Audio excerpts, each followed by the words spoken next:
It's going to be hosted by our very own Sharan. For those of you on our Discord server, you may know him better as Shazam. Really looking forward to today's session. I think I'll kind of get started in a second, pass over to Sharan. If you have any questions, just pop them in the chat, the comments. I'll make sure that they get answered both throughout and at the end. So any thoughts you have on any of the topics, any ideas for apps you want us to discuss, look at, etc., let us know. But yeah, without any further ado, over to you, Sharan. Thanks for the intro, Alex. I'm Sharan from Showcode. I'm the head of customer success here. So for this session, we've been joined by 4 amazing panelists, and I just want them to give us a brief intro of themselves. So Tim is from SpinStart. Do you want to give us a bit of background? Yeah, sure. Hi, everyone. My name's Tim. I'm actually, I would say, in sunny Sydney, Australia, but it's actually sort of fairly dark here at the moment. Accent is obviously UK and Australia. I work with early stage startups, helping them scale and go to market plans. I recently exited a startup that I built over 10 years. And I took it from a simple startup, floated it on the ASX, which is public over here, and built it to a global company, and then got bored and thought it's now very normal. I want to go back to startup land. So that's what I do. So that's me. Awesome. And then we've got Zach from NHS Digital. Excellent. Yeah, so my name's Zach Comber. For context, I am currently on an internship at NHS Digital.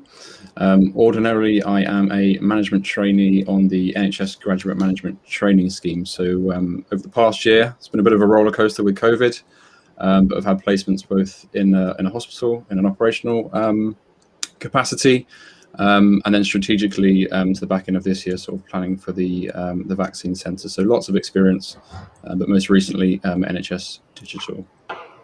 Thanks, Zach. And we've got Amandine from Wild Meta. Hi, everyone. So yeah, my name is Amandine Flax. I am the CEO and co-founder of Wild Meta.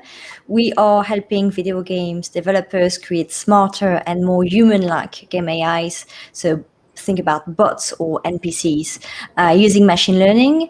Before that, I have been involved in the startup ecosystem for the past 10 years, mainly helping very technical founders on, well, everything non-technical. And I'm still involved in the London startup scene as a mentor, as a VC scout, and also through my series of live AMA with early stage founders. Yeah, if you've not checked it out, you totally should. I love watching her shows. And then last but not least, Vish from Perlego. Hi, everyone. I'm Vish. I'm the tech lead at Perlego. When I started, we were a startup, and now we're a scale-up. So basically, we're the Spotify of textbooks. And during the pandemic, as libraries were closed, we've seen massive growth in students trying out the platform to be able to read unlimited on our mobile and apps. Awesome. So look, thanks for the introduction, everyone. Now, the purpose of this panel, right, is to just dive deep into gamification, our personal experiences with it, and we all have varied backgrounds. So I think it'll be a nice way to flesh out our different opinions of it, what impacts us the most, what we like, what we think could improve. And it's meant to be an open forum just to chat about gamification. And I think just so everyone's on the same page, what is gamification? So in its simplest terms, it's the craft of deriving all the fun and engaging elements found in games and applying them to real-world or productive activities. So think brands such as Sainsbury's, Coca-Cola, Duolingo, even us here at Showcode, we use gamification to drive engagement, which leads me to my first question, right? So, I'm opening the floor to everyone. What everyday apps do you use that utilize elements, no matter like how big or small, of gamification? And I can kick off with, like, for me, right, the one that I've used the most recently is Grasshopper.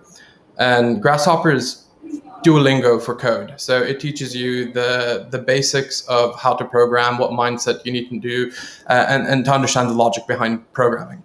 And it breaks it down into small kind of achievement-based lessons that you do to progress from level to level, and you get daily streaks and point systems. And it's a nice way for me, who's someone who's non-technical, to get more familiar with coding.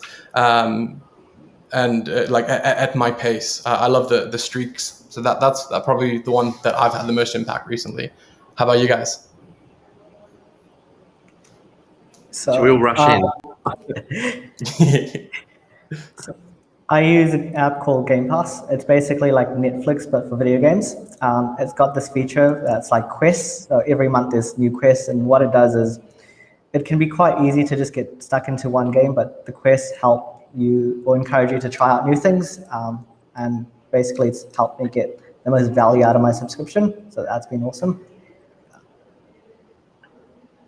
Yeah, I'm a terrible procrastinator. So I have Todoist, obviously, which has the karma, for getting me through my list that I've got to get stuff done, and I really like that journey. For me, actually, sort of, it's a weird way I've gone. It's made me quite productive, and I quite like the way that it pushes you through that. With its tokens and everything, and the way it moves you up the different stages. And the other one for me really also is that I'm sort of big on audio books, so Audible with its badges system, because I consume them. I do a lot of walking and I consume loads and loads of audio books. So for me, they're my main two, which is read something, decide I want to do something, make a list that I'm going to do it, and make sure I do it. So that's sort of the way I do that. Happy to go next. So for me, there are two main apps that are using gamification that I can think of. The first one is, several sports app.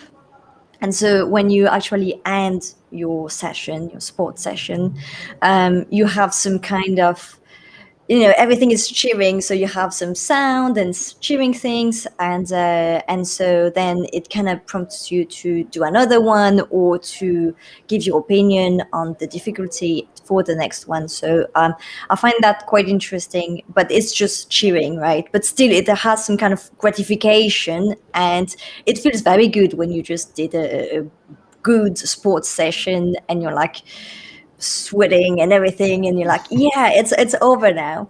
And the other one, it's actually quite new. They just have, the app is not new, it's Revolut, but this week or last week they added this notion of points, and that's very interesting because it's kind of pushing you to use the different services offered by the company, but also they are featuring some members who have a lot of points on a certain amount of time, and I find this quite interesting. And I'm not sure how good it is. I mean, how effective it is, or what's the objective really, apart from having people really using everything on the app. But that's something I've noticed that is quite new, and they're constantly adding and trying new things.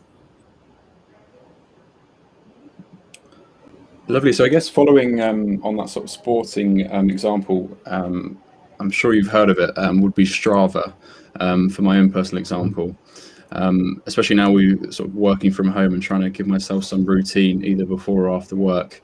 And sort of some of the functionality that gives is either route tracking. So it draws sort of a picturesque map of a route that you've then ran on. And I suppose comparing it to other social media platforms, such as Facebook or Instagram, I suppose the content that it creates is more engaging for me personally. But I suppose it's content that I'm genuinely interested in. And I'm following other like-minded individuals. So whether I want to find a new route, track progress, or find races, I've found it quite a useful tool to track my own fitness expertise. The detriment to that is I did find a challenge earlier this year. It's called the Goggins Challenge. It's running 4 miles every 4 hours for 48 hours. Found that on Strava. Did that over the Easter weekend and haven't really been able to run since. Didn't build up my mileage as I should have done. Done a few marathons, should have known better. But yeah, sort of became very competitive, seen others doing it, then did it, and haven't sort of been able to run since. So I was using Strava before I got injured, but I do find it a very good tool for tracking progress. You're the third person I've heard that tried to do the Goggins challenge, and also they're damaged as well. But if you read or listen to his book, he's a madman, but amazing. Yeah, I was crawling around the last sort of 3, sort of 4 a.m. ones were pretty tough, but yeah, my knees have been shot since sort of for 4 months, so wasn't very smart, but I did complete it, so I'm happy.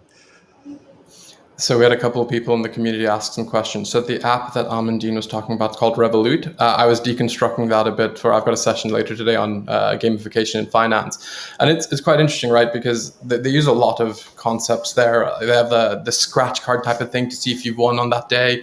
And it's interesting because part of gamification is using losing as a mechanism. A part of a game is you've got winners, but alongside of that, you got losers. And they do a good job to say, like, better luck, try again next time, to incentivize you to go back even if you don't win. And they have these like repeat rewards. I think it's interesting, right? Because they're using it to, like, what's probably important for them is user metrics on app usage, trying to take on all the new products. They've introduced a lot of crypto recently. They've introduced like these shopping, saving things. So it's a nice way as a user journey, like to start off and to get familiar with the app through a way they're like, cool, well, I might do this initially for the sake of winning some prizes, but actually at the end of it, I have all these new functions I didn't use before. So I think that was an interesting example. Somebody in the chat also mentioned an app called Forest, and it's an app that gets you to stop using your phone. So you plant a virtual tree and must stay on the app for a set amount of time for that tree to grow. I think that's quite an interesting premise. The next question, right? So diving a bit deeper into this, do you think gamification works? Absolutely.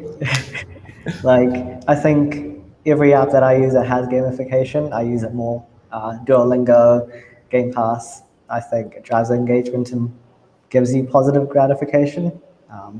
Yeah, it can be used in a bad way, but like if it's a positive way, it definitely makes a positive impact. I think that some of them. Sorry. No, go ahead.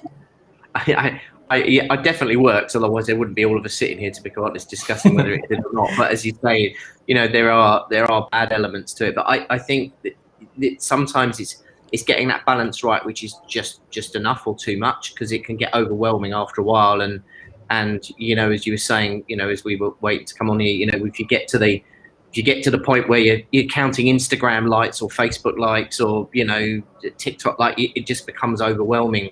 And therefore, I think it's the right amount for, and every app's going to be different, obviously, depending on the demographic and the market you're sitting in. So I think overwhelmingly it's good. I think it's good because it helps. And obviously, I think it's down to each individual person's psychology and what type of apps they are.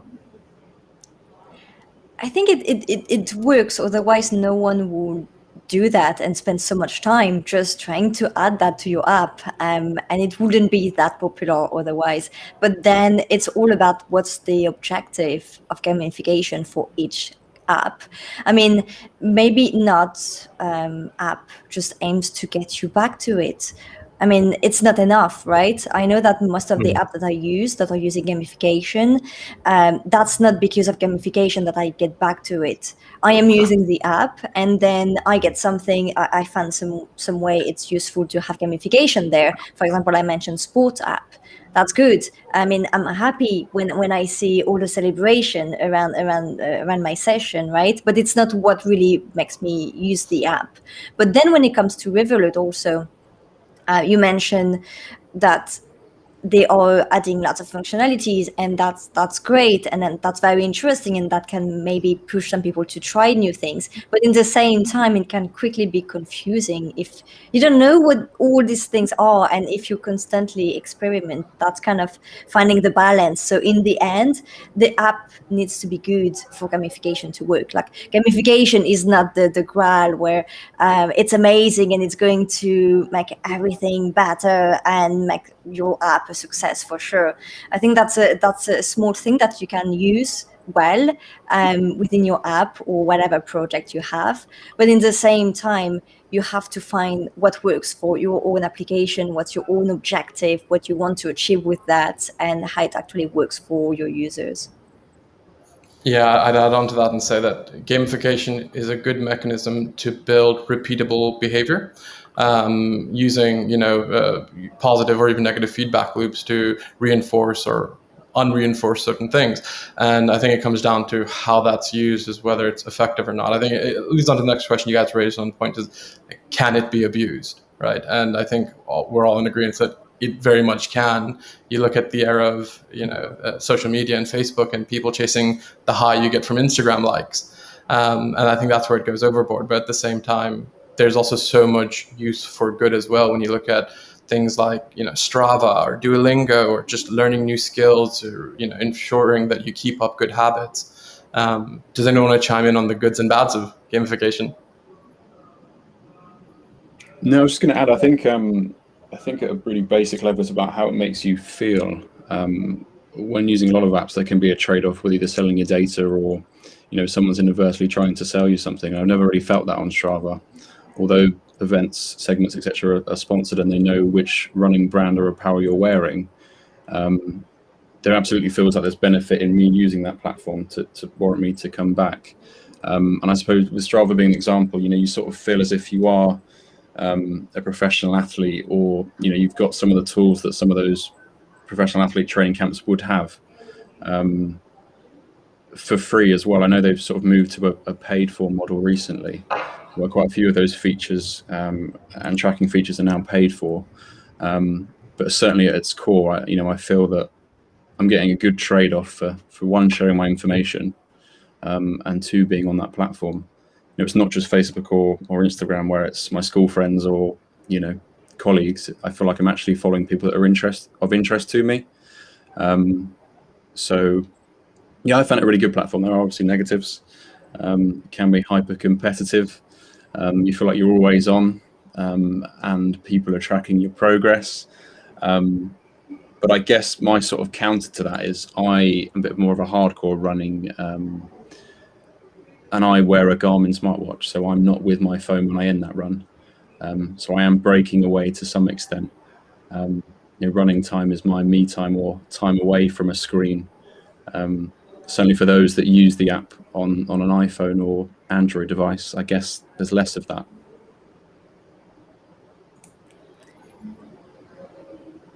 Yeah, I for me, it's getting that balance right, because again, the overwhelm for it as well. I mean, there's certain apps that I've tried, in the past where it just gets a little bit too much.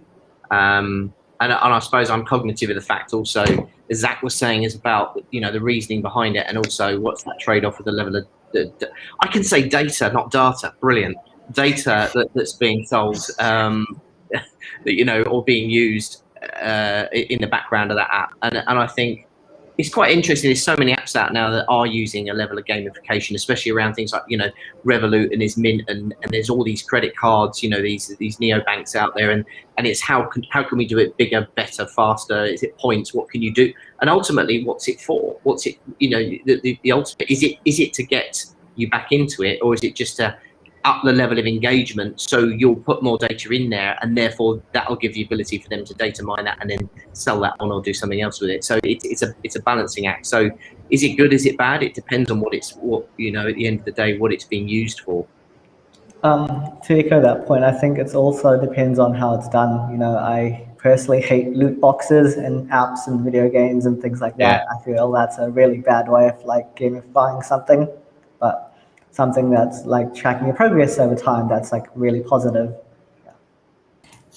I also wanted to touch base on loot boxes, and I think one of the questions that also comes to mind is who's your target audience, and if they are aware and if they have all the capabilities to understand gamification and how it's used in your application. Because if you're targeting a young audience, for example, or if you're not closing the door to young people and there is money involved, for example, then there can be some danger here, and you need to make sure to protect your audience. You don't want to have your users feeling trapped, or having people having lots of controversy, or having people misuse your application or anything like that. So you need to take that into consideration. If you're banking, an online banking company like Revolut, for example, then you know that there have been some checking.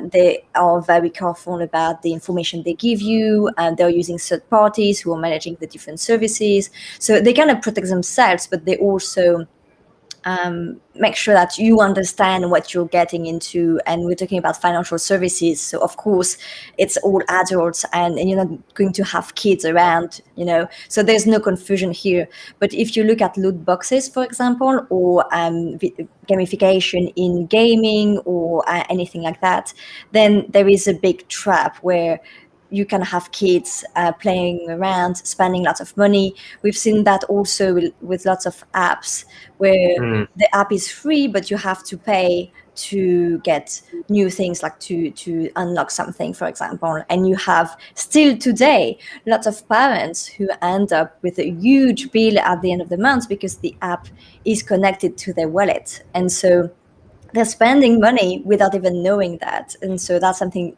to be very careful with when your product may end up in the end of young people. I think why it's been so ethical when it comes to financial services, just because of all the regulations in place to do that, right? When you look at other so Raphael, I just saw your chat right there. It's Revolut. It's a banking app in the UK and I think in the US as well. Yeah, there we go. It's in Australia as well. If anyone else is in Australia in the middle of the night. Sorry, international that's my banking app. But yeah, I have a 2-year-old and a 4-year-old, and it's interesting because you look at how they use certain aspects of gamification with children's toys, and how there's let's say 50 different characters from a TV show, and you'll have effectively a physical loot box where you will get a random character, and the probability of getting every character is like ridiculous to the extent you're spending like £1,000 or £2,000 just to have the whole collection. And those are mechanisms of gamification that are used in kind of negative ways. But I think all in all, right, it's a mechanism. So how you use it is, and whether it's ethical or not, comes down to the individual company coming up with those ideas. I think as a form to build short-term feedback loops for positive behavior, we've definitely seen aspects of that, right? Like people keeping up a streak to keep a streak. When I used to have an Apple Watch, you had to finish the ring just because you were so close. If you didn't, well, like there goes your streak. So I think sometimes you even begrudgingly do it, but at the end of the day, okay, well, I kept my streak going. And I think that's one aspect of gamification I like is, and Amanda, you said sometimes you don't do it for the sake of doing it because of gamification. I'd say I'm the opposite to that to an extent, because I will use it for the sake of keeping that streak going. So with the next question I wanted to ask everyone was, are there any apps or experiences that you currently go through that aren't gamified, but you think probably should be? I know there might be a bit of quiet and pause here because I've been struggling to answer this question myself. I mean, I look upon it in the fact that the company I built was in the HR space, and I think there's a lot of opportunity around onboarding. So in other words, once someone's got the job and they're waiting to be onboarded, there's typically a lag time, and the ability to onboard them in a really, really nice, seamless manner, instead of graduates coming in and just dumping a load of information onto them in one go, is to actually take them through, right, you need to learn about this, and this is how we work as a business, and this is how, and ultimately bringing that through, but making it, because at the moment it's just rubbish. And I think there's a real, around that whole HR process, even within, annual reviews, quarterly reviews, things like that. I'm not talking about like leaderboards for sales and things like that, but ultimately there's part of that is so stuck in, God knows, 50s, 60s, years and years ago, that there's definitely a lot that can be done around that. But, it needs someone to sit with a new frame of mind and actually look at that. So that's the bit that sort of strikes out to me, because I just know it's broken. I was thinking about this earlier, and one that many people don't think about is like Google Maps. So I travel a lot, right? Imagine how cool it'd be every time if you visited a World Heritage Site or a wonder, if you just got a badge signifying you've been there. It's not something that will make me use maps more. That'll be something that makes me just feel I've got good. an analog version of that behind me. If you see my map behind me, on that it's magnetic, and I can put little bits on it where I've been around the world. So old school. I I've actually removed the tracking for Google Maps because I found it a bit intrusive in terms of privacy. So it's funny because even if they were using any kind of gamification, I would not turn it on at all. Fair enough. I'm the extreme opposite of that. I love going back and being able to see where exactly I was standing 6 years ago, and it's just like, hey, cool, like I was there then.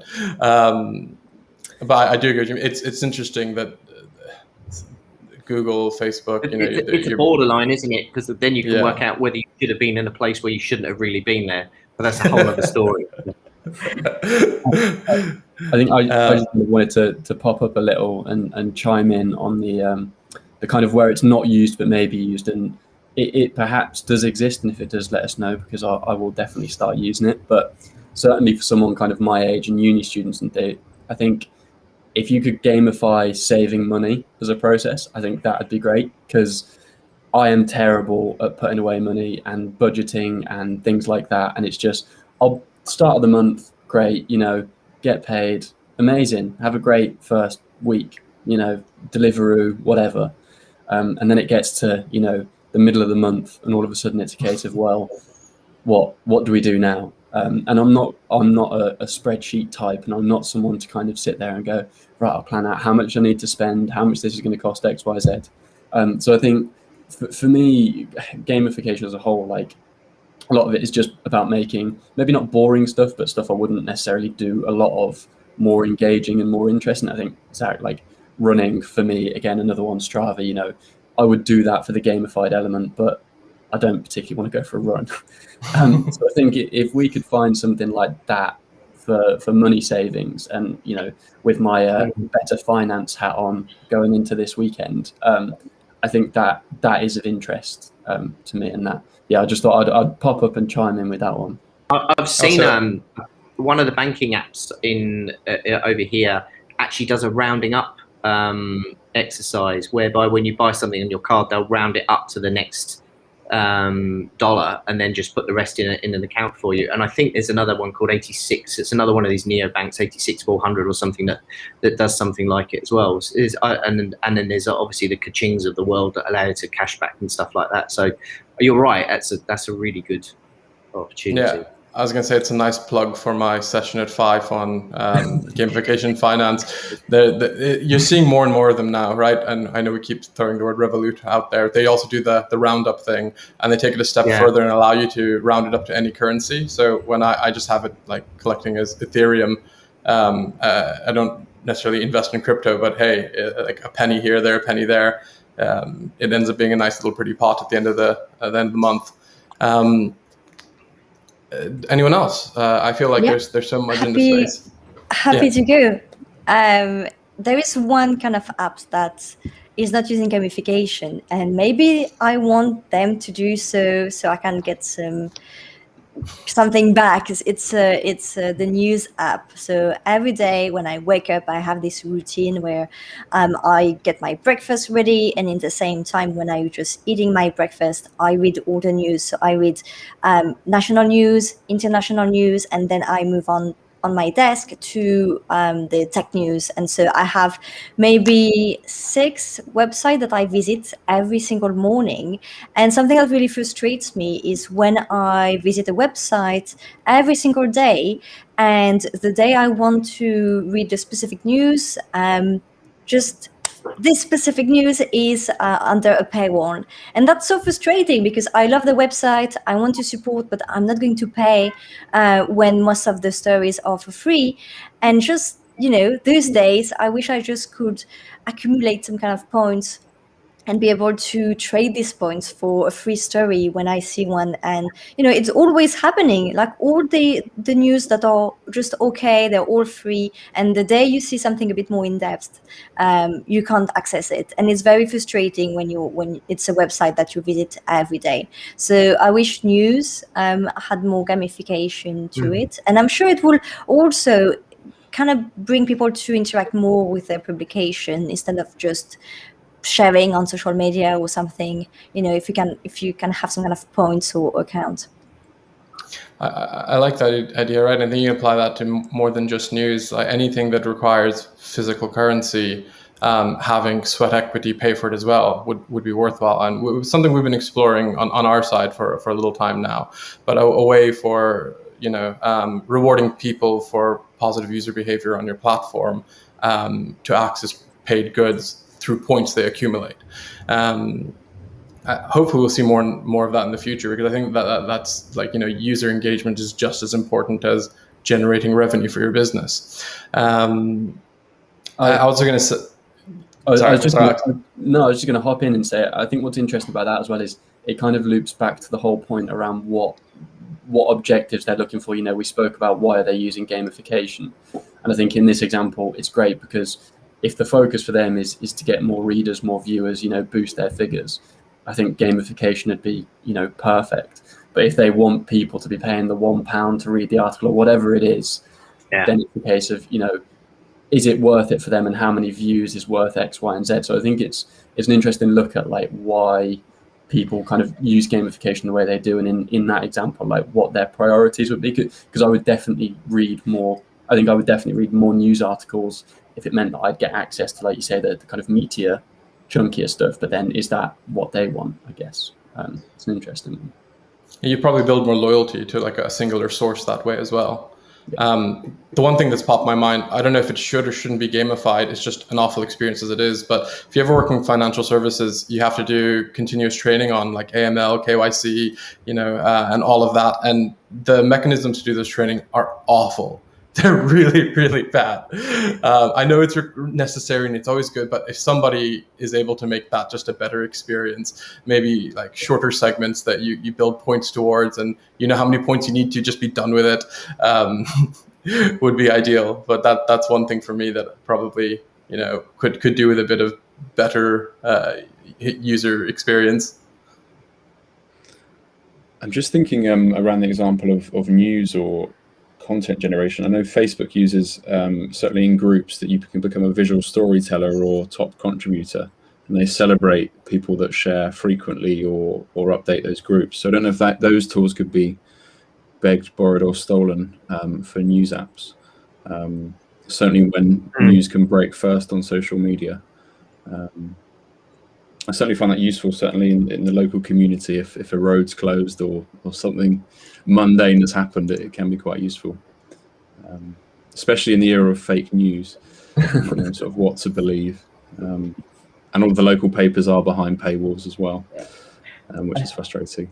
I think Reddit does a good job of that as well, where people can buy coins, which helps the company run, and then award badges with that, which promote articles to the top. I was just going to say with that, there's a company called Steemit, and they use cryptocurrency as a way to reward content creators and content curators. And I found that a very interesting application, because a lot of what you see in the cryptocurrency space is gamification. It's points that actually have some monetary value in the end. But what they do is that if you create good content and people upvote said content, you'll be rewarded these points. The more of these points you have, every time you upvote other content, your vote is worth more. And I found that a very interesting model of promoting content creation and curation. Have you used it recently? Because I haven't been on the app for 3-4 years. Maybe. So I remember back then the big problem was it was very quiet, and it was a bit of a mess in terms of how the website worked. I mean, it was very hard to find the article that could interest you, and so you had a few people, the few ones that were here from day one, that could actually stand up and earn a bit of money. But otherwise, it was very hard because you had to. It was kind of a new social media platform, and I think this kind of model would work really well if it was applied to a platform that has a lot of different users rather than something so niche and community focused. But again, I don't know what they've been up to over the past few years. Yeah, I would say I would casually peruse. I wasn't a very active user on there. The one thing I noticed recently when I was checking them out a couple of weeks back was there were lots of articles there's certain users that just dominated. So the content wasn't that important, but they'd accumulated so many points that everything they ever posted always held weight. And so the people who were newer to the platform were getting outweighted by them, and they'd be pushed all the way to the bottom. So I think the systems can be abused and people can game them to create benefits for themselves. And I think there's a negative aspect to it. So it's still one of those things where, I have hope for it, but it still needs like a bit of room to improve. And we got some stuff in the chat at the moment. So I said somebody mentioned in the education sector, right? And I think, for personal self-development, there is a lot there already, but for education, there probably could be more to make formal education more exciting and more gamified. It's the perfect system for it, right? You've got grades, you've got this point-based system on attendance. You can make that more exciting. Any thoughts on education? Well, there's another plug-in there for the Better Learning session tomorrow as well. Yeah. So I work at Proligo, and like I said, we're Spotify for digital textbooks. And I think we've been having conversations around what we can do to encourage learning better. I think it is like a really strong area of focus, and there's definitely ways to go about it. Like everyone uses Duolingo, right? And that's been such a positive aspect of learning for me personally when I've been trying to learn Spanish on it, just those streaks.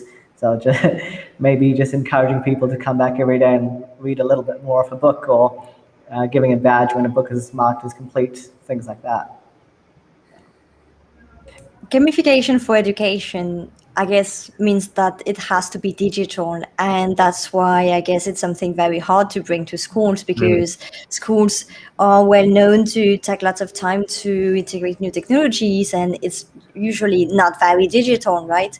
Even though over the past few years, I think there have been a lot of improvement, especially with COVID, a lot now is happening online. But until a few years ago, until before COVID, you didn't really have much going on online when it comes to education. I remember maybe being able to check some grades a couple of years ago, but that's about it, right? And it really depends on the professor, how connected they are. So I think there's definitely something to do here, but then you need to have the schools on board, and that's why it's such a great application, but that's such an industry to get into. So that's a lot of work. But then with all the new things going on, with more and more courses going on online and more connected things for education, maybe that would be amazing. I mean, yeah. I've recently, there's quite a lot, as you were saying, Sharon, in the personal development. Again, in corporate HR world, I have seen career path transitions using gamification as part of that. But again, as you were saying, that's a lot of it is pre-recorded, to be quite honest, and it's, this is where what you need to do to get to these points. Whereas I think the challenge, as you said, was around education in a traditional sense, because a lot of it is still one-to-one or one-to-many rather, on a live setting. But they'll get there. I'm pretty sure they'll get there. Yeah, I think any textbook that you can find what you're looking for quite quickly sounds great. Having sort of remembered my studies and searching through glossaries and just trying to find what I was looking for. So if I can control find, that would be great. Vish can help you with that. It's actually just the most recent thing we've built, is like just being able to control find an entire textbook. I was going to say, I mean, based upon what's available now, when I did mine years ago, it would have been like, it's just ridiculous. So if it jumps like that, I really think the next, 10 years, 5 years, 10 years will be really interesting to see where that goes. Yeah. So another question we have is, how has gamification technology changed in recent years, or how have you guys seen it evolve over, let's say, the last 10, 15 years or so?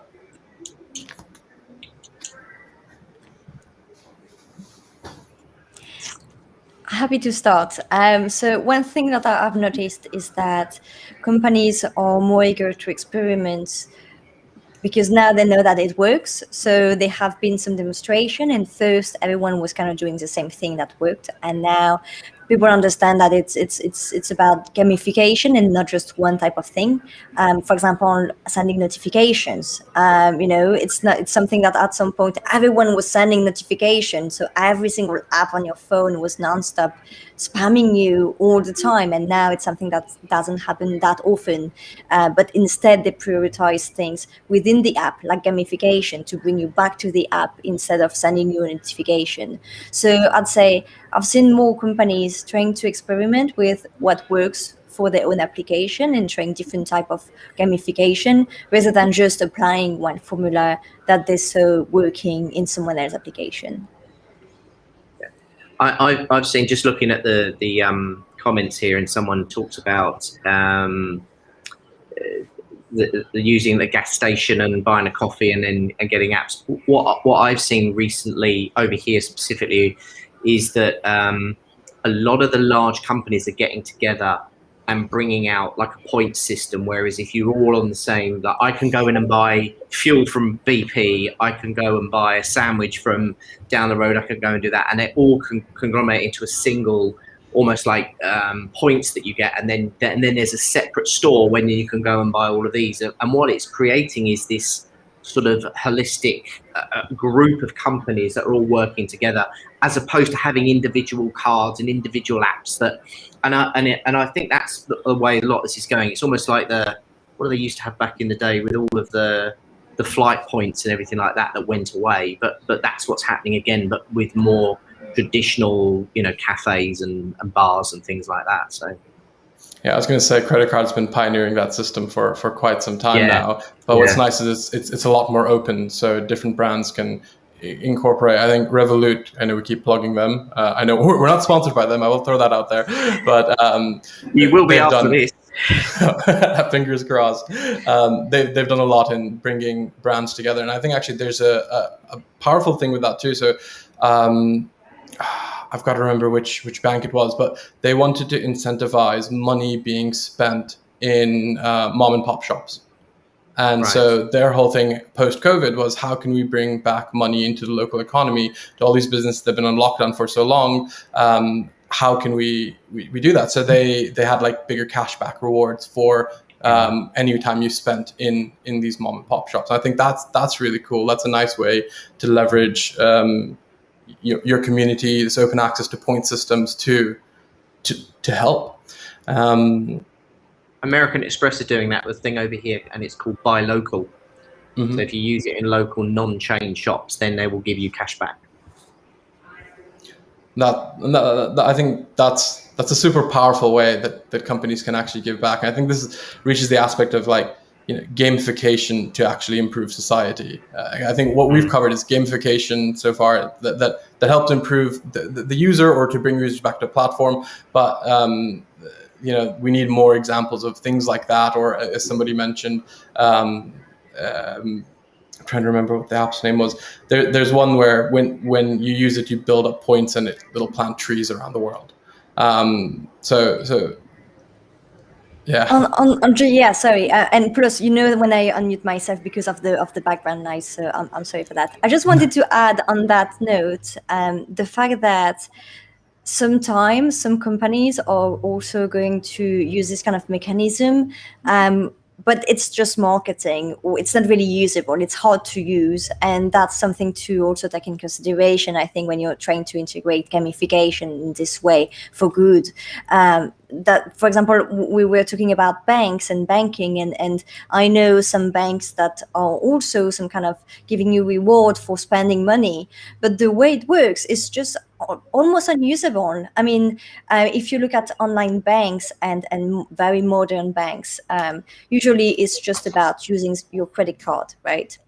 You spend on your account and you get some rewards and things like that. But with more traditional banks, they want to do the same, but it's barely, it's just not usable. Like I'm thinking, for example, Barclays, you have some kind of reward when you're spending money, but you have to go through a specific link that is very hard to find. So yeah, in some ways they're using gamification, and that's a good idea. Why not?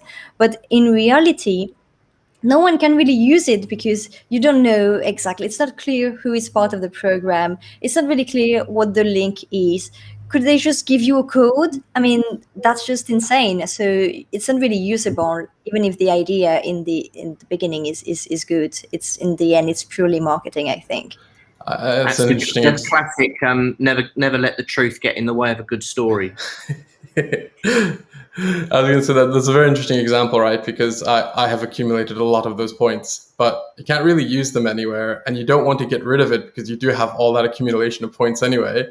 So you're kind of just like, well, I have a whole load of nothing here, but what if it does become something one day and they do make a better user experience? But yeah, I think there are a lot of examples of gamification for the sake of gamification, using it as a marketing ploy. I was going to say, can we dive into any examples where you've seen it done as a force for good on a societal level? Like, I guess some examples are individual positive behavior built in people: exercise more, smoke less, drink less, things like that. But have you ever seen it done at scale? To any examples come to mind? Yes. Happy to start with that. I used to work in crypto and blockchain, and so that's actually funny that you mentioned having points that you don't necessarily want to use, but you want to use them, but you don't know how, and you don't want to get rid of them because maybe at some point they are worth something. And I think with crypto, that's exactly what's going on. You have many projects that have created their own cryptocurrency, but the project itself is very interesting, and so you have this kind of gap or two level where you have the coin that can be used in one project, and you have the token, so the same coin that has also its own value through the market cap and through financial investment. And so there are lots of very interesting projects where the tokens are used in a very smart way. But when you have this token, when you buy them, you also don't necessarily want to use them because they may be worth something one day. And so that's a big problem. And lots of people are talking about using Bitcoin in real life, to buy stuff. Well, the problem is if you keep your Bitcoin and don't use them, then it's worth more money, and it's like gold, right? It's more security than anything else. So I think that the kind of thing where it definitely comes back to this next question too, and so there are lots of very interesting projects where you're using the tokens, for example, for voting on a decentralized organization, or for earning more money, or like as a way of exchanging something. But in the end, you need to actually be using those tokens. And if you don't, and if you're just speculating on the future price, then everyone else is doing that, and the project is not being used as it should be, even if it's a tech for good or very interesting proposition. Yeah, you're definitely right there. I think that's one of the negative sides of say tokenization or gamification, is that it being a tool for good versus it being an investment vehicle. And I think that's probably one of the things that have set crypto back recently is that people are interested in that short-term game as opposed to the utility. But I think we're seeing more and more examples of that utility coming up. And I guess crypto is a great example of gamification used that has the potential to be used for good. I'm just trying, and it's a bit of a segue, but I came across a documentary of how there's a city in South America that's been doing an experiment for a couple of months now, only using Bitcoin as their currency. And the amount of improvement that's had on people's lives, because historically, if you had to go and top up for your gas or your electric, you'd have to go to the town center. It could be a 1 or 2 hour commute. You'd have to wait in line, but now you can just do it digitally with a QR code. And so somebody who's had to spend a lot of time doing that can now do it virtually. It's interesting to see large-scale experiments where digital currencies can, work. And also, people who are using it, what they've also said is that they don't actually use it as frequently, because when you live in an analog world and you've introduced digital currency to it, not every seller has the option to take that in. As a result, you end up saving more money, and because of the wild price fluctuations, a lot of people saw a massive benefit of increase. So it's interesting because crypto utilizes a lot of gamification, and seeing it actually work at a large scale, you can see the societal benefits of gamification at work.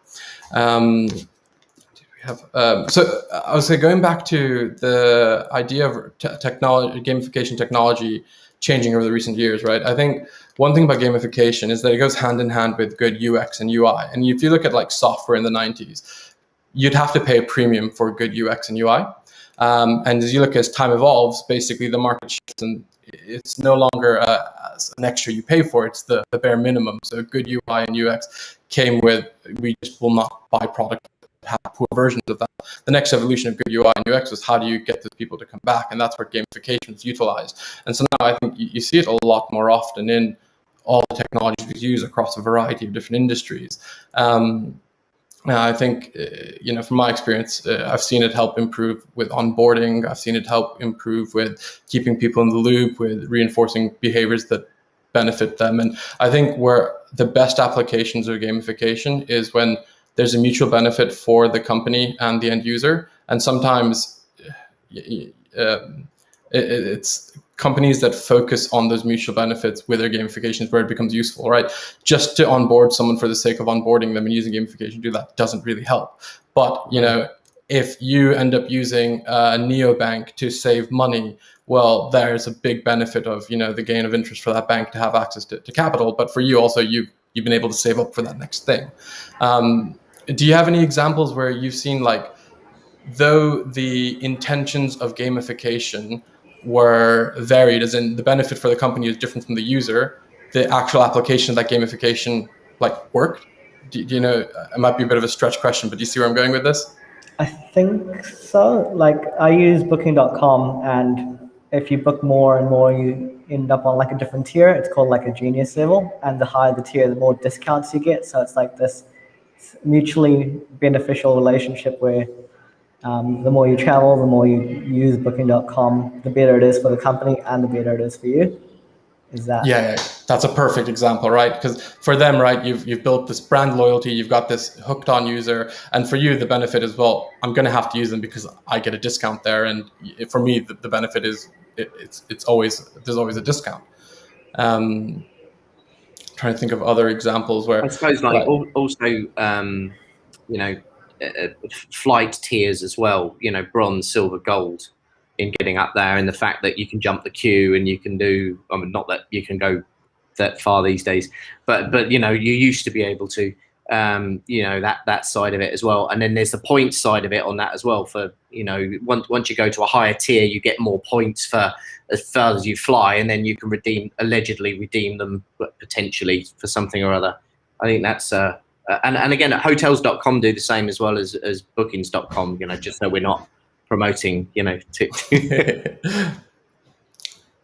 was going to also throw out one of my favorite examples is Starbucks and their loyalty program, right? Oh yeah. Because for them, they have access to several $1 billion worth of capital that they don't have to store the same way a bank does, and they're not subject to the same regulations. But at the same time, they are able to, deploy $1 billion very easily. And for the end user, what you get a subscription to coffee, you get loyalty points, you get upgrades, you get, going from, I always forget, their version of a small to a large.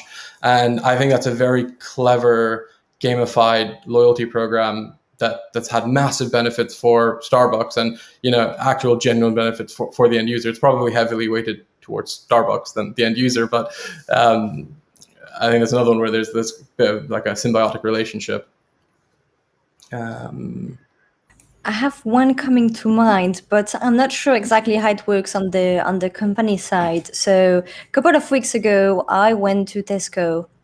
So for those who are not in the UK, Tesco is just a local supermarket. It's a big chain. And so they usually have promotions and discounts, but this time they have integrated something new, is that you have a discount only if you are a member of, I don't know what kind of program. And so I found this very frustrating because I have no idea what these programs gives you as a user, apart from maybe giving away some information about you and data about what you buy regularly. And that's the only way to get access to the discount. And that's something that is, I think, quite common in the US. There are lots of stores that do that, where you have the price and it's never what you're going to pay anyway. And then depending on which program you're part of, you're not going to pay the same thing. And so I have no idea here for Tesco what's really in for them apart from data. But I find this a bit frustrating that I am almost forced to join this program just because that's as a human being, you go to the shop, you see a price, and you see that there is a different price that is usually highlighted in big and in yellow, saying, hey, you can pay less for the same thing if you just join this free program. And of course you have to do it. I mean, I haven't yet done it, but I need to. But that just feels a bit forced, I was going to say, sorry, I had the same example. I've been speaking for the last couple of weeks. I've been begrudgingly put into that system as well. Like, you don't have a choice because normally they do have savings, right? And what do these big retailers use savings for? It's inventory management. When you have too much of one good, well, you discount it so you can have more space. And it's the same savings you normally get, but now it's gated through this app. And so you have to use this app. And what's the benefit to them? I guess it's you get individual consumer behavior on what they're buying. So you can kind of predict, okay, well, Sharon goes to the shop twice a week and he always buys X, Y, Z. And this is the same shopping behavior for everyone in that local Tesco. Is it it's a digital version of the club card, is it? Or is it just a new app they've It's a subscription model, I think. I think you pay $6.99 or something. Well, they have the subscription model, but it's what I'm talking about, the digital version of the club card. So because Tesco for years, they've been one of the biggest data miners in the UK for years, and ultimately the way they've been doing it in the back end is that they've been looking at the credit card you use as well and the accounts and that. So they've been data mining that for years, and you used to get little tokens through the post years and years and years ago.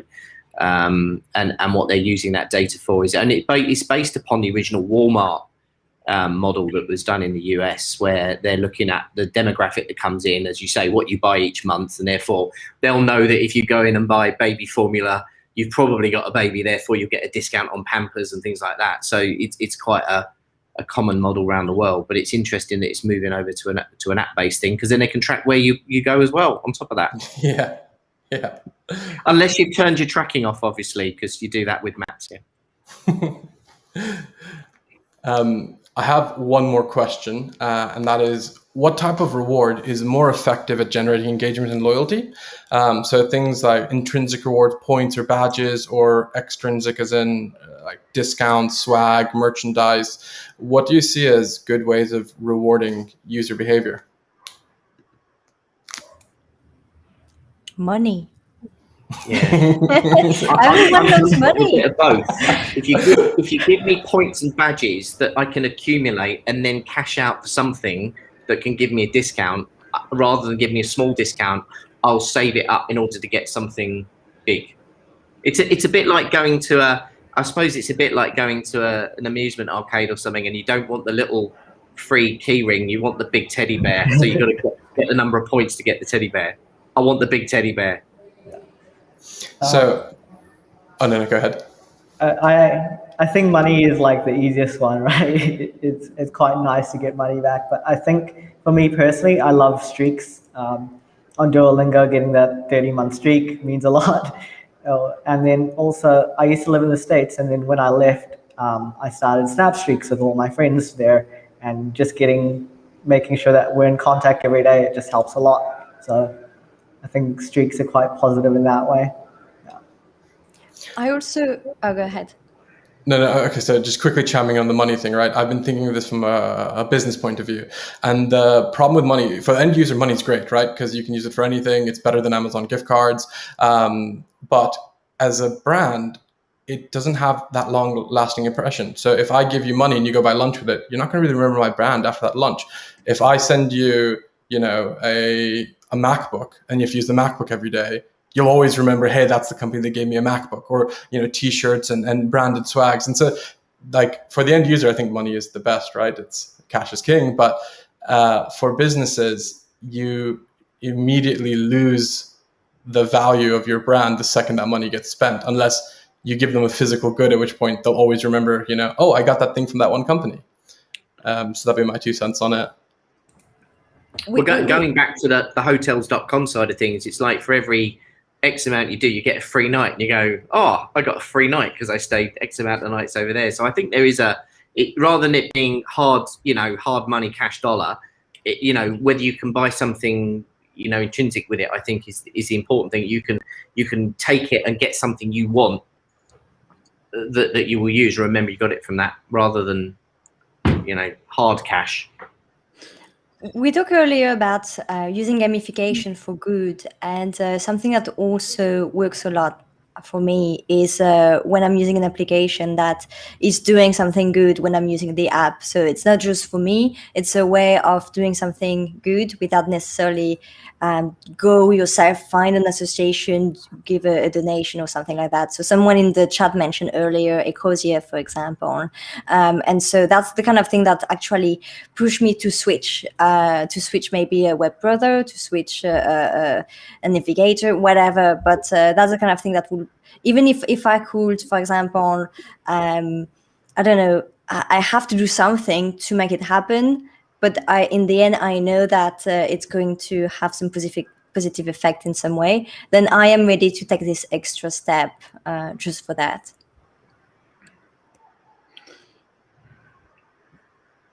Yeah, I guess it's that level of. I'm sorry. No, go ahead. I guess that step for your question earlier is that step. The next step is that level of personalization to give you something that is of value to you, rather than just, tainting everyone with the same brush, giving everyone the same discount code, or actually giving something to you that you find valuable. So with we're basically in the data era, with as much as brands know about us, they could give us a very personalized gift. Would you ever find it off-putting if it was very personalized? As some organizations know us better than we know ourselves. If you're I'm trying to think of an example now, but like I've got kids, so like if Tesco's like, hey buddy, we've sent you some free nappies, I might just be like, I appreciate that, but you shouldn't know that about me. How do you feel about when it comes to personalization with the era we live in at the moment? Well, that happens now anyway, so. Yeah, I think like Amazon knows so much more about me than myself, right? It's crazy what they recommend. Yeah. It's crazy, but in the same time, I personally feel that they are off all the time. So, for example, if you look at their movies recommendation when you're an Amazon Prime Video member, they only show you things you've already watched. And so I don't see the point. And every time it's frustrating because I spend a lot of time trying to find what I'm going to watch next. And every single recommendation is something I've already watched. So that doesn't work out. But then I think it's in terms of giving you something where you realize that they had access to that much information about you. It's shocking when it's very specific, so it shouldn't be too specific, too personal. But in the same time, what I think works best is when it's different from what you used to see. Here we're talking about gamification. I don't know if it really fits in gamification, but when you go to lots of events, for example, before COVID, when there were lots of events and they gave you goodie bags and free stuff. Well, there is one company one day that just put a piece of cardboard saying, okay, we are going to send you something via the mail. So you need to register through the website, tell us that you've been to this event, you have the card, and that's it. And I received, what was the name for that? A tag, so some stuff, a very nice mug, and a bunch of things. And now I usually quite often think about this company every time I use them. And so it's just standing out. It's not the usual notebook or the thing that you're using. You don't even realize there is a branding on it. So that's the kind of thing where it's not too personal because they didn't really ask me anything about me and they didn't have that many information. But because I've been to this event, they know that I'm interested in this topic and they sent a bunch of stuff that has nothing to do with what with what they're doing, but that's fine because that's super cool. That's a really good marketing tool. Alex, keep that in mind. Yeah, I was going to say, make a mental note. We had a question from the community. How important is community building in gamification? I think that just ends up depending on what app you're building, right? I think for a lot of us, it's probably very, very important, but it just depends on what problem you're trying to solve. Our aspects of gamification very much relies on a community because the leaderboard is one of the biggest parts of gamification that we use. There are other aspects of gamification that don't require a community at all, like progressing, a level up system. So my response to that would be, it just depends on what problems you're solving. What would you guys say? I think, yeah, definitely depends on what problem you're solving, but you can use gamification to build out a larger community. Like hypothetically, you could be like, hey, for every 3 friends you recommend, you get X thing for free, or your trial gets extended, as Asil mentioned. It's definitely something you can use as a force for making a community bigger and more engaged. I guess it kind of depends what aspect you're looking at it from as well. So, we talk about streaks and points and progression and things like that. So if you're talking from an individual user basis, when it comes to things like that, community doesn't necessarily matter at all. If you're getting your 300-day streak or whatever it is, it doesn't matter if 100,000 people or you're the only one that do that. But if you're a business and you're offering rewards or whatever it may be off the back of these streaks, off the back of these points, and you've only got one person engaging with it, then it's kind of, is that effective for what you're doing? So I think from a user, unless it's things like leaderboards, like we've said, that's obviously up against each other, it doesn't necessarily have to be community based. But I think from kind of an organizational perspective, whether it's like speaking to each other or not, you want, at the end of the day, you want as many people using it as possible.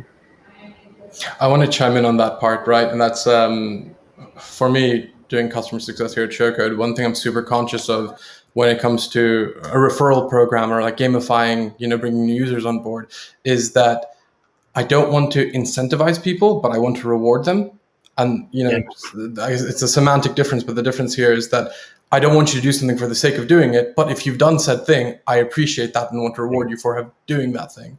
And that's where I'm trying to find a way to balance that on our side. And I think one way we're exploring was, one of the things we do on the platform we'll launch in the near future is projects and things you've done as a developer, and projects require a group of people. So like in this hackathon, right, you'll work with other people. And we think as a way to refer them, if you worked on a project with somebody in the past, you can invite them to the platform to vouch for you to do that. And that's a nice, non-aggressive way to bring somebody onto the platform that is more than just, okay, here's £10 or here's this or here's that. Do you guys have any thoughts around that? To be helping with the philosophical quandary I've had, because I've been beating myself up over this. We had a range of education providers over here that were using free stuff such as iPads and MacBooks to get people in to the courses, which they had to go through this sort of process, and at the end of it, you'd win an iPad. But it turned out that everybody got an iPad, and they were basically then back saying to the government, "Oh, we've got X amount of people, therefore they were getting a kickback from the government." So I think it's the altruistic element to it is.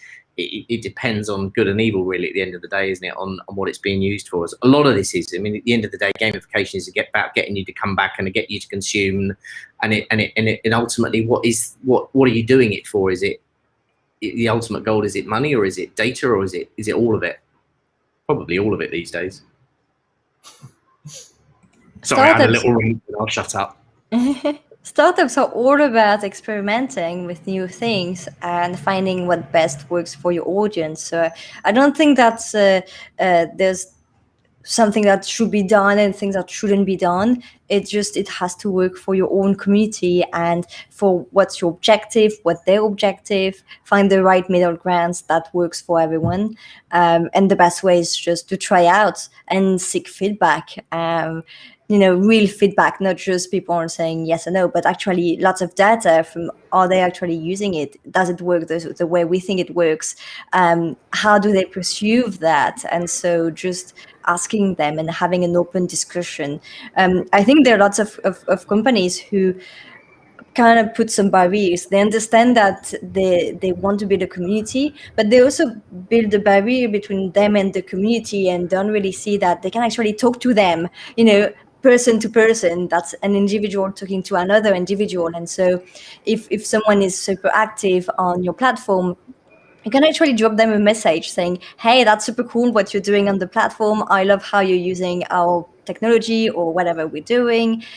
What do you think? Do you have any comments? Should we do something different? Is there anything that's super frustrating that you haven't yet had the opportunity to give feedback on? And that's a two-way communication. And with gamification, you're trying something, and so it's always about improving what you already have, what you're already doing, and the best way to know if it works for you or not is to ask them. Yeah, I think to circle back to your points around referral programs, I think that can be really positive because what it does is help people discover your platform that may have not discovered it otherwise, right? So it does good there, but it also rewards the people who are advocating for you as well. So I think overall it is just a positive impact all around rather than something that's like negative. Yeah, I completely agree with you. I think it's super beneficial. A lot of our growth has been through referral programs here at Showcode, and Amandine raised a good point too. Is that you have to ask the community, and I always go back and I do community sessions to ask about like, how do you want to be rewarded for this, or what would be the reason you do something like this? And you're right. It depends on your audience. It just comes back for me is the not wanting to build a behavior of doing something for the sake of doing it, as opposed to you should refer this because you see a benefit from this, right? And that's where I feel referral schemes can get sidetracked. I've got tons of apps on my phone, and I might have had them just because somebody told, hey, sign up for this, and then you never use it again. And for me, like my customer success hat on, that's not a user, right? For me, that's just for me, a user is somebody who's engaged, who comes back, who's willing to shout over the world, like to the top of the moon, to say, "Hey, this is awesome, this is great." And this is where I think that it comes back to like gamification can be used as a marketing tactic, and you need to just find the balance of what you want and how you can provide a mutual benefit to that end user. I want to say I did take up a lot of all of your times, so I think we should wrap this up soon. But I was going to say, for the community, do you have any questions? Do you have anything else? And if not, I think if everyone wants just to recap who they are, what organization they're from, I think that'd be a great way to finish this off. Now we're going to wait. There's about a 20-second delay from what we say and the community responding. So, and also just to add to that quickly, kind of what we say with everything is obviously we've got our Discord channel that we can feedback to anyone that you have any questions to. Amandine's actually part of the Discord channel as a mentor, so you can direct questions at her specifically. But yeah, whether it's here or on Discord, we can have questions kind of at any time over the weekend. We've got some thank yous, so I say we'll call this to an end. Tim, do you want to kick off and just recap who you are, where you're from, and why you're awesome? Yeah, so my name's Tim Griffiths. I'm founder of SpinStart. I work with early stage startups. I'm an ex-founder of a startup that went through to public in Australia. So I'm sitting in sunny Sydney at the moment, or dark Sydney, I should say, because it's 10 o'clock at night. That's me. Thank you. I really enjoyed this. And Zach?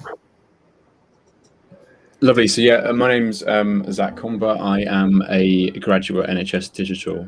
So yeah, thank you for having me this afternoon. It's very, very useful to be around some other thought leaders. So lots of takeaways for me. Amandine? Yes. So Amandine Flax. The best way is to just copy and paste it because very French name. So I am the CEO and co-founder of Wild Meta. So we are doing smarter video games bots using machine learning. I've I'm going to be on the Discord for the weekend, so if you want to bounce back ideas or anything I can help with, just drop me a line. Even better if you ask publicly, because I think it can benefit everyone. But if you want to DM me, that's fine. I don't have notification on Discord, so if for some reasons I take lots of time to get back to you, you can also ping me on Twitter, because that's the main channel that I use most of the time.